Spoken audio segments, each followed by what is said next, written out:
How are you finding Albania? Amazing! Hey! First of all, Albania is next door to Greece, Croatia, and they share the same sea. So let me tell you this so that you can keep it in mind. And the truth is, most of the rest of the world have not caught up to the beauty of Albania just yet. You can go and explore now before the tourism boost kind of thing and make it extremely expensive and difficult for you to get in. And also, for my people in Ghana, as you know, this is a Ghanaian channel. The truth is that this is one of the few places that you could go and visit with your UK residency, basically your BRP, without needing a British passport. It is absolutely beautiful. I'm about to tell you 8 things you should know or keep in mind before you visit Albania, as I have already been. After catching about 25 flights in the last 1 year, Albania was one of the stops that I made, and I promise you it was beautiful. But the one thing that I would always tell you about Albania is make sure when you go, you have cash. Cash is king. Currently, from what I understand, everything that they have in there, I've forgotten the language, the name of the currency, but it is about €1 to the currency, and don't actually think that is going to you're going to get away with a lot, because €1 is about 100 or 100 of their currency. I'll try and find the name before I finish this video. It will come in mind at some point. But that's one thing that is there, so you can easily do the conversion. You don't have to really stress yourself about it. The second point that I would make is when you get there, definitely go with somebody that can drive, because as much as Tirana, which is the capital, is in the middle, everything else is about 3 or 4 hours away, which is very, very beautiful. The things that are beautiful are about 3 or 4 hours away from the capital itself, and therefore you need to be able to drive to go and see these places and explore. There isn't a lot going on in Tirana. It is beautiful for walks, go and see it and stuff like that, but you want to go and check other places out as well, and making sure you have somebody that can drive in Europe or is very confident of driving before you go to Albania, because you don't want to be using public transport. Google Map will probably not give you the best hints of public transport, so driving is point 2, and that's very, very important. We are in Albania of all places. Now you're driving. This is their major road, and it's absolutely small compared to the UK. But how we going to go? We have to manage. We're going to look for a beach somewhere. It's apparently you have to drive 18 miles on the motorway. So all the best with us. So in most places, people might ask you the question, how safe is Albania? Because from what we remember, Albania was a war-torn country, as I mentioned at the start. Now, Albania is really, really safe. But the point here is that you would notice that most people are not walking around during the day. They walk around at night. So you could go for your walks and stuff like that, go and sit in a cafe. By the way, another point is, if you do not like meat or you do not eat meat, then Albania might be a difficult place for you, because a lot of stuff is meat.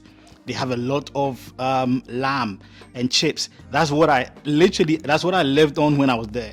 Lamb and chips, because I couldn't really eat some of their stuff. And I also am a fussy eater. So don't listen to me. Just listen to somebody else. But yes, it was one of the nicest places to walk around in the night. It literally stays alive at night until about 4 o'clock in the morning. So if you are the nightlife kind of, I want to sit in a cafe or I want to sit somewhere and have a drink and all that stuff. Oh, by the way, so you'll be out there and you buy. I'm trying to say, if you like the Charlie, then yeah, definitely you might get some there. If you don't like the Charlie, then they might not sell you any. So just keep that in mind. That is another point that you should always keep in mind when you are visiting Albania. The question here is that how do you get to the beautiful places? That's what I mentioned, that you should always drive.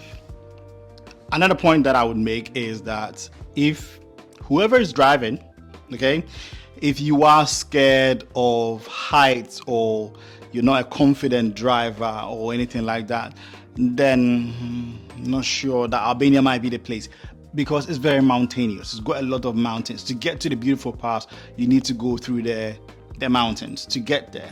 So you're going to require some courage. You're going to be able to be an experienced driver. You'll be able to know what you're about to do.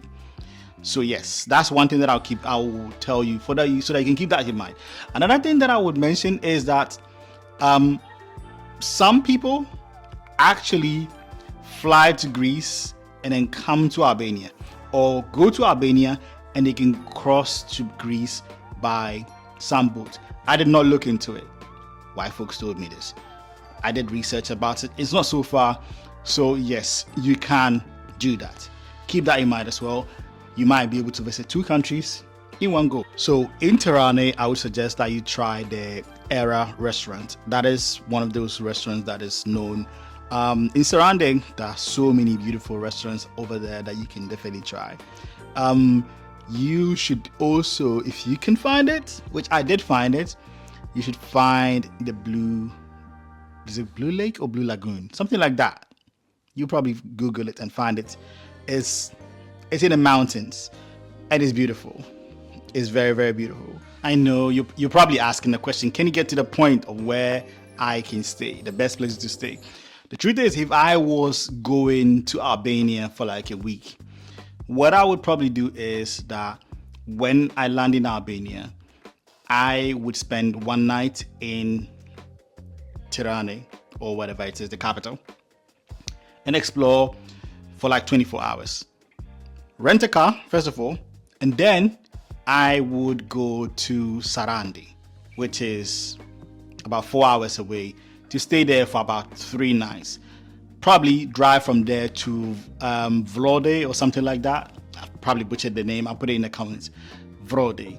And then come back to Tirana, spend one more night there before I fly back, because that's where the main airport is. The airport is there.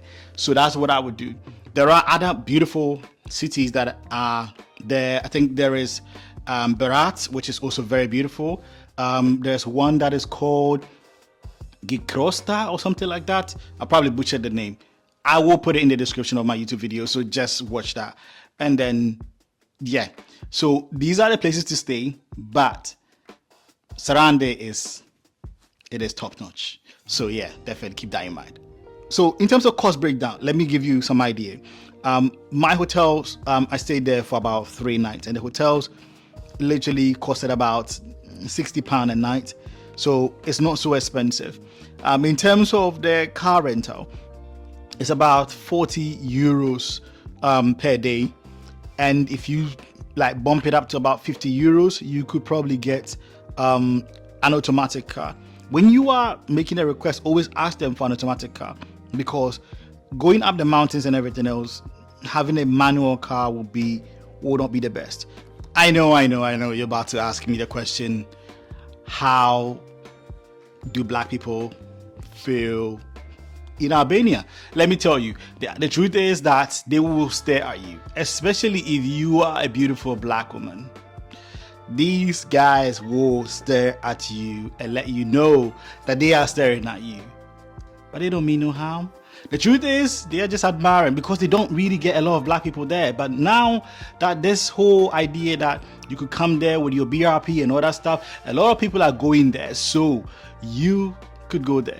And listen, baby girl, if they are flirting with you, maybe just smile back. Or don't smile back. Just be a meanie and walk around and ask your questions and move on. But they will stare. Some people will honk at you. And that is something that I couldn't believe. They will honk at you if you're a beautiful man or a beautiful woman. Literally, some people will honk at you. When I say honk, peeping. So just be ready, because they're going to do it. And Yeah, they're super friendly to black people. They would tell you a story of the black friend that they had in school and all that stuff, or the black friend that they had in England. Most of them have connections with England, so you would definitely see English cars there. Don't be surprised. Yeah, so the question here is, would I go back? I would happily go back to Albania. What would I bring back with me? I don't know. Some people download movies and stuff like that when they're going places. Maybe I would have probably downloaded some stuff onto my phone or something like that, just so that when I have a chill time, because the internet is not usually the best. What would I do differently if I was going to Albania? I would probably not spend so much time in Tirana, which is the capital. I would probably just land there and a maximum 24 hours venture out to some place like Sarande and then go and spend my time more there and then use that as my base to travel, and then maybe come back to the capital, spend one more day there and then leave. What would I have done differently? I would have probably also rented a car quicker. With a car rental, if you do speak to them nicely, and they are very direct, if you do speak to them nicely, you can rent a car for about 40 euros, or if you bump it up to maybe 50 euros a day, you could probably have the car for an automatic car. I would always recommend that you get an automatic car because it is very mountainous, so you do not want to be driving through the mountains on a manual car. Unless some people like manual cars, typical British people, who knows? Anyway, so yes, that is something that I would definitely do. How would I rate this trip out of 10? I think it'll probably be an 8 because I didn't really get a chance to explore that much. I think I needed about a week, but I went for 4 days. And I think 2 weeks is a bit too much. I don't know. I've never gone to anywhere apart from Ghana for more than 2 weeks, so who knows? But I hope you've enjoyed it. I think you should send this to a friend who lives in England, probably has a BRP and wants to go and check out a new place or residence permit. Then this would definitely be a place to go check out.